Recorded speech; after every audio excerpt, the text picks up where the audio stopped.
Friend can teleport and has proven it to me multiple times. I thought I've heard it all. It's a New Year's Spooky Scary Storytime is the series where I share allegedly true, creepy, crazy, most unbelievable things that have ever happened to somebody, okay? And so, like I said, I thought I've heard it all. So when I get this email and this lady says that her boyfriend can teleport, I'm like, So I read her email and what? So first of all, she said her boyfriend is 50 years old. They've been dating for 3 years. He's incredibly sweet. He's incredibly kind. And he's also huge. And this is important later. He's 6'5", about 260 pounds. Still dating. She's like, should I be scared? So here are the facts of the case. Still with him, okay? And she's like, should I be scared? But I'm gonna give you the facts of the case. So she says that they met like 3.5 years ago. She had just gotten out of a long-term relationship where she broke up with her fiance. And like I said, this guy was super nice. They started dating and she needed a place because she was moving out of her fiance's old place. And so he's like, well, why don't you stay with me for a little bit while you're getting on your feet? And she's like, perfect. The temporary setup, and this man is like a safe space to her. So one day she's unpacking all of her stuff in his house. He's at work. It's like 6 p.m.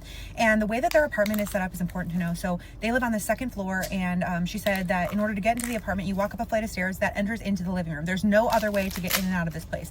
So living room, then kitchen, then 3 bedrooms. A 1-floor apartment on the second floor of this building, okay?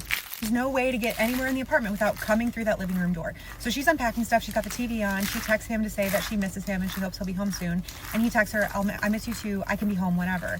And she's like, oh, haha, like, please hurry home. And he's like, no, one thing that you don't know about me is I can appear as you wish. She's flirting back, you know, she's like, oh, if you can appear as I wish, then I wish that you're here now. Like, please come in. And he says, okay, go open any window and I'll be there shortly. And she's like, okay. So she goes to the farthest bedroom, opens a window a little bit and goes back in the living room. A minute later, he comes walking out of that bedroom and she's like, I don't know how he got in because it's on the second floor. She's like, what, did you just have a ladder outside or something? And he's like, no, I wasn't kidding about I can come and go as I please. She brushes past him. She goes in the bedroom, looks out the window for a ladder or something. There's no ladder. There's nowhere in the apartment that he could have put a ladder. So she's looking at him and she's like, no, really, how'd you do that? And he's like, I'm not kidding. Like, I can come and go as I please. Presses him for answers, but he is persistent in the assumption that he can just come and go as he pleases, and he will not give her any other explanation. So she finally just laughs it off, I guess. She's like, you know what, I'm just gonna let him have this prank, okay? A couple months go by, she's still living there. One night she's home alone. She's been at home alone for hours. He's been at work. She said she's sitting in the living room and all of a sudden he just walks out from the kitchen. She said she had been in the living room the entire time. He would have had to come in through the living room in order to get into the kitchen, so she had no idea. She freaked out completely. She's like, when did you get home? I didn't even see you come home. How would I have not noticed you? And he says, I told you that I can do this.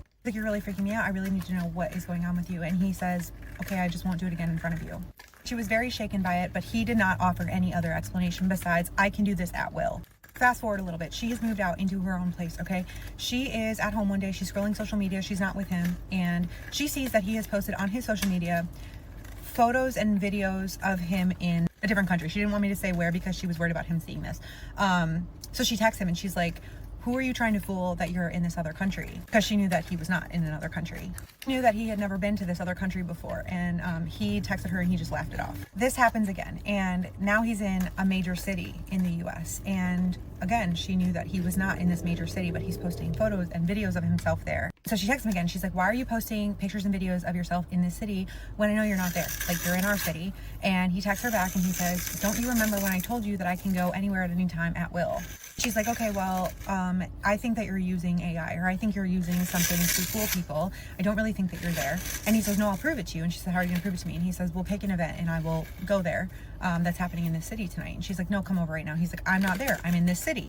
She's like, why is this man lying to me? So she says, okay, go to this store, which she didn't want me to mention, but basically it's a store that they don't have in their city. She's like, go to the store, bring me this back. She kind of did it just to humor him because she knew he wasn't there because she had just seen him that morning. The flight would have been too long for him to get to the city by the time that he was posting these photos. He says, no, when I teleport, I can't bring anything back. And she's like, ha, I got you. And she's like, okay, if you can be anywhere at any time, come to my apartment right now. He says, okay, I'll be there shortly. And this is where it gets creepy, okay?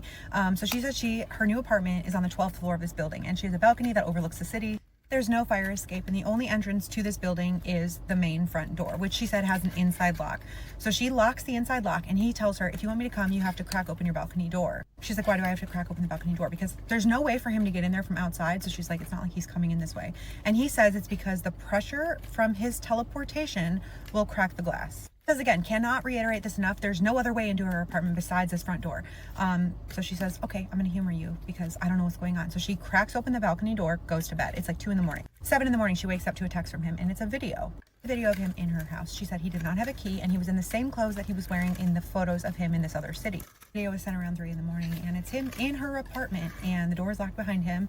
It's a brand new white light that she had just put in that day. So she knew the video was taken that night because prior to that she had like a yellow light. The throw blanket was on the couch that she had used prior to going to bed. And in the video, he is seen walking to her bedroom. She can see herself. He's whispering to the camera. He's saying, "Baby, I can't wake you. You asked for this."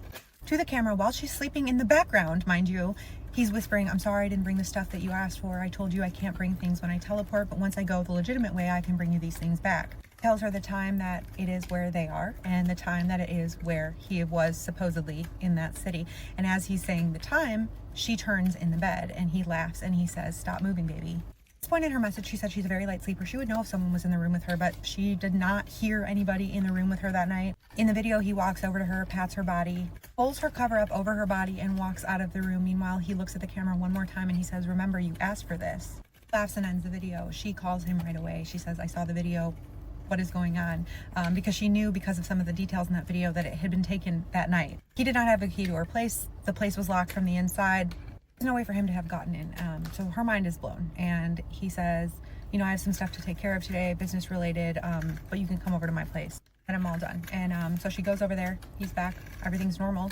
She's pressing him for answers because she's clearly freaked out by this. And he just is insistent that he can teleport and that it's very real. And he tells her that if she wants to learn how to do it, she has to raise her vibration. Tells her that she has to be extremely genuine and truthful.